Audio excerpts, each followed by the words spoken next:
Ito po yung bakang kakaiba na nakita natin dito sa Chaong. Napadaan lang po tayo kay kuya. Yan po. Ang kinakain niya ay bunga ng akasya. Ayan. Talagang kain siya. Ito pala ay delikado. Baka kahit ano makaip.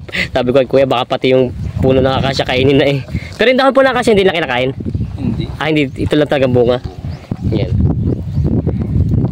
Mataba naman siya eh, kaya lang ito medyo matagal-tagal pang alagain para mabenta ni kuya. Kuya po ay...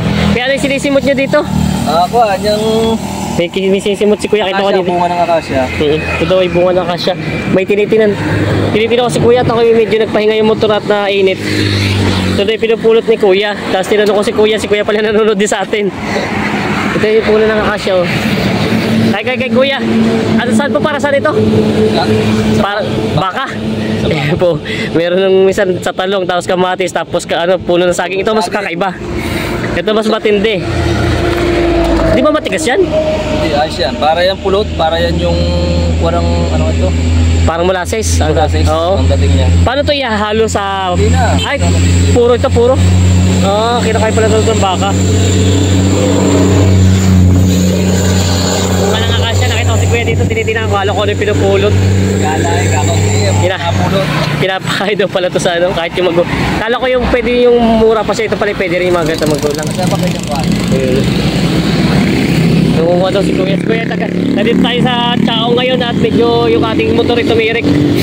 Yan, pag medyo ayos yung motor, titignan natin yung baka ni Kuya kung papakainin ng ganito. Dapat pala ito yung mapuno. 5 baka kulang.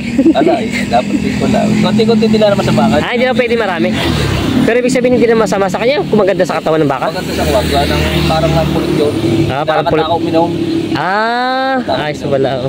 Parang matamis na siya. Matamis-tamis pala ito. Tatap na ako kayo po ganyan.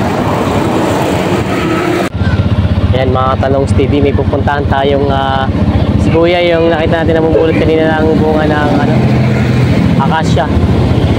Natitignan natin yung baka niya dun. Yan daw papakain. Titignan natin kung paano pakain yung bunga ng akasya sa mga baka niya. Yan, punta natin din si Kuya daw nakatira sa malapit lang. May alaga daw siyang 5 baka.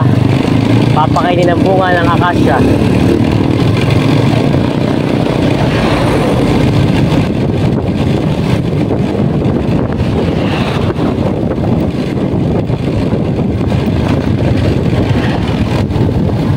Dito tayo sa Chaong, Quezon.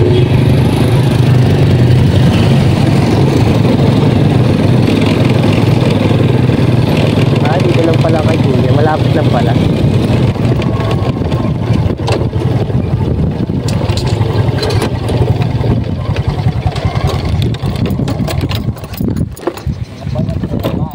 Hindi maganda po mataba. Ayan o. Ito yung baka ni Kuya. Maganda naman siya, turete pa lang talaga. Laking alat ng tiyan, ang ganda ng katawan niya. Ayan o. Ito ipapakita sa atin ni Kuya. Yung nakita natin si Kuya kanina dito. Pinapakain niya raw dito ay yung bunga ng akasya.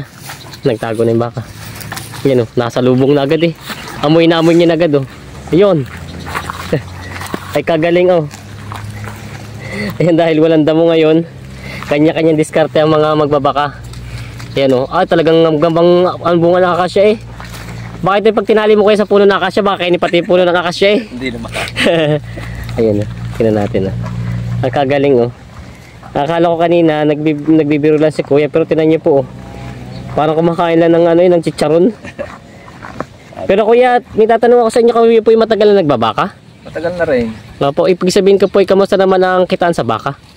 Ayos din naman. Ayos din naman. Ayos din. Tapos katulad nito po, ito naman yung katulad nito. Magkano yung nakuha to nung binili niyo itong bakang ito? Magit 40 yan eh. Magit na 40. Kaya sabi niyo po hindi pa masyado siya matutubuan ano? Wala pa. Oo. Si Kuya daw ay matagal nag-alaga, kaya lang ngayon medyo napabayaan yung baka niyo at medyo nagkasakit. Nagkasakit si Kuya, kaya napabayaan yung baka niya. Kaya hindi niya masyado napalaki agad itong baka niyang ito. Pero ito pa yung malaki na rin siya kung tutusin ano. Kaya lang ang ganito yung talagang pampatining pa to ang ano niya. Kuya, matanong ko lang po. Mga 1 taon po. Nagpipids din po kayo? Bihira. Bihira. Ngayon panay damula ako. Ngayon katulad po ngayon, walang damo. Kaya nga depende sa bus yan eh. Pagka kung gusto mong kumuha Oo. at mabait naman yung boss, makakakuha. Oo, kaya lang Ngayon medyo mahirap kumuha. mahirap kumuha. Mahirap. Oo. Kasi po pati ngayon syempre, katulad dito medyo wala ng damo siya. Ano ba pinapakayit diyan damo? Katulad dito, ito lang yung mga tuyong damong yan. Pinapasto na lang sa hapon pag minsan. Pasto na lang po. Pagka medyo malapit sa bayat ko. Oo. May time pa, edi pinapasto. Pinapasto na lang. Tapos ito. Pero hindi niyo na po kinukumpayan siya, hindi niyo kinukumpayan. Sa ngayon hindi. Paano po siya? Kumbaga pag ganito pa lang mga minsan namamayat baka niya. Ganyan lang ang kuhan.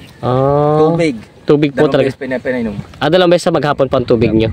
Painom ko na bago mamaya na uling gabi. Pinainom ko rin sa gabi. Umaga po, umaga. Tanghali. Yun, mamaya painom ko na. Tapos po, yung sa tubig po wala kang hinahalo. Wala. Kahit yung sabi niyo napapad dati ba yung mga palyat, wala. Ngayon meron pids eh. Oo. Wala pa nga akong kuhan. Hindi pa nga ako nakakapag sa akin. Hindi po pati mahirap din naman pag babawas din sa gastos yun. Malaki din talagang mawawala sa iba. Oo, kasi yung pids may bayad din naman yun binibili din yun Yan, May ilang ulo po ng baka ang alaga nyo? 5. Tapos po ilan yung mga kumakain ng ganitong baka nyo? Yan lang Itong isa lang po ito. Oo, ito lang na ito pala yung... Paano nyo naman po nalaman na kumakain yung baka ng ganitong mga yung bunga ng akasyang yan? Di sadya naman dito, sadya pinakakain yan. Sadya pinapakain siya? Tinisting ko lang kung kumakain. Kung kain. Kumain naman. Kasi po yung mga baka nyo, hindi nyo alam kung saan mga galing mga lugar, Baka mamaya galing norte, o kaya kung saan, baka hindi sanay. Hindi sanay nga. Ito naman po, bukod tangit daw ito na kumakain ng ganito, yan, Mauubos na, yan ang dami kanina niyan. Kaya lang daw ito hindi naman siya pwedeng maramihan po, Hindi. At baka masobrahan naman. Sa palagay nyo, ano ang natutulong niya sa baka? Pampatakaw uminom. Pampatakaw uminom. At saka maganda sa bituko, wari ko yan, ng para nga yung pulot. Nilinis yung kanyang bituko niyan. Ayun. Kumbaga ito pala maganda parang pulot. Matamis-tamis nga yung bunga nito. Ayan. Pampatakaw uminom. Pampatakaw uminom yan, Ito daw yung pakain ni Kuya at maubos na yung kanyang nilagay na. Kahit talong. Ito pa yung gulay din, yung mga reject nyo. Pinapakain niya rin ng gulay. Talong. Kaya pala ito yung medyo mataba siya, hindi siya maselan sa pagkain. Ayan, Ang galing naman ito, Teo. Ubos na yung kanyang kinuha ni Kuya. Nakita natin si Kuya kanina namumulot doon ng kala ko kung anong pinapulot niya, yung pala yung bunga ng akasya. Ayan. Yan po yung mga gustong magsubok sa kanila mga alaga. Ayan, subok na ni Kuya. Ito po ang pinakakaibang nakita natin na pakain sa baka. Ayan. Yan po, mga Katalongs TV. Hingi pa, kulang pa. Pare, gusto na uminom. Inom naman na. Painumin niyo na po yun ngayon. Oo, papainumin daw ni Kuya ko. Ito mga Katalongs TV, yung isang alaga ni Kuya daw na baka. Yan. Bali Kuya, yung malapit din sa inyo, dadalawa? Dadalawa yung nandito sa kalapit sa inyo? Ito daw po ay bagong tusok lang. Ito naman po ay magkano yung nakuha itong ganito kalaki? May kita 40. Ito parang medyo malaki-laki ang ilalaki, maganda-ganda ang katawan nito. Yan yung alaga ni Kuya yung tapos po yung isa nandun na sa dulo. Yun. Ito pala. Meron din pala yun mga alaga ni Kuya dito sa nila. Kalapit lang ni Kuya nilalagay. Kakawa pala mga baka pag ganito mainitan. Sadyang walang makain. Buti na lang sila hindi namamayat kasi dami ko nakikita dito sa parte din sa inyo. Sa amin kasi walang problema at laging maulan. Verde panda mo. Kaya lang tinan niyo po. Sadyang ang mga damoy wala na tuyong-tuyo. Hindi ko alam kung ano kain pala. Sabi ni Kuya nangangain doon ng saging. Kinakain na nga pala yung puno ng saging. Ayan Tatad na saging. Medyo namayad. Gawa ng bagong butas. Ito na po yung bagong butas kaya medyo namayad. Tinatamad na si Kuya magtadtad ng saging. Puno ng saging kinakain. Tinatantad niya pala pa yung saging pagpapakain dito. Kaya lang parang mauubos na rin saging dito. Ay pala may mga saging pa naman pala. Marami pa ako saging. Marami pa daw si Kuya ng saging. Baka siguro man hindi mauubos siya bago magtag-ulan hindi. Ayan si Kuya. Kuya, maraming salamat sa iyong oras. Ano nga po pangalan niyo ulit? June. Si Kuya June. Ano po? June. Oo, si Kuya June. Yan po, siya po ay isang subscriber natin. Dapat tayo kanina nasira yung motor natin. Na-check po natin si Kuya na mamulot ng akasya. Pinunta na rin natin yung mga baka niya ditong alaga. Yan po yung ibang paraan ng pag-aalaga ng baka dito sa Candelaria. Ano po? Chaong, Quezon. Yan si Kuya. Yan, Kuya, maraming salamat sa inyo. Barangay San Agustin to. Barangay San Agustin po. Barangay San Agustin.